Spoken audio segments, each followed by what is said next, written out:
Chers membres d'Église et chers amis, bonjour.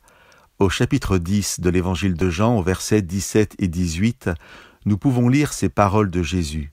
« Si le Père m'aime, c'est parce que moi je me défais de ma vie pour la reprendre. Personne ne me l'enlève, mais c'est moi qui m'en défais de moi-même.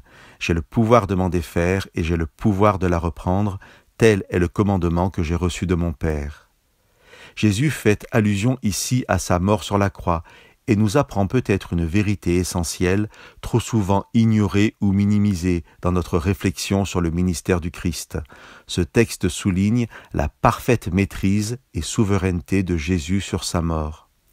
Il n'est pas simplement celui qui, impuissant comme un mouton qu'on mène à l'abattoir, subit l'horreur de la mort sur la croix.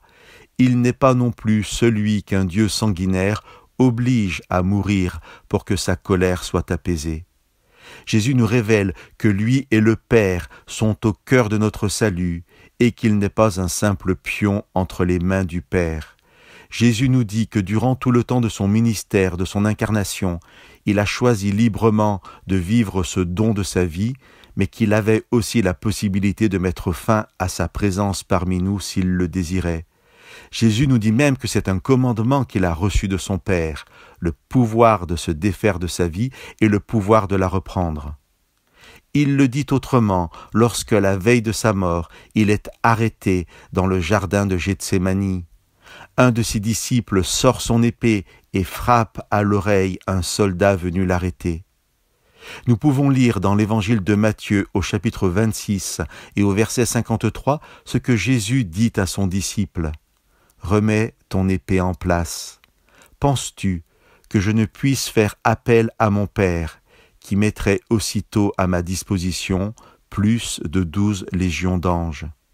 Chers amis, je ne sais pas quelle vision chacun a de la croix et de la mort de Jésus, mais le texte biblique nous rappelle aujourd'hui que Jésus-Christ n'était pas cette victime soumise à la colère d'un Dieu sanguinaire.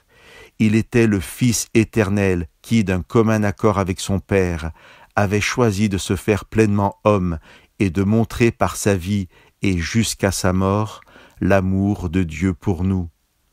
Que nous n'ayons donc aucune crainte, aucune raison de ne pas nous approcher d'un tel Dieu et de ne pas saisir pleinement ce salut offert à ceux qui l'acceptent, puisque Jésus, qui avait le pouvoir de ne pas vivre la croix, a accepté volontairement cette mort pour nous sauver.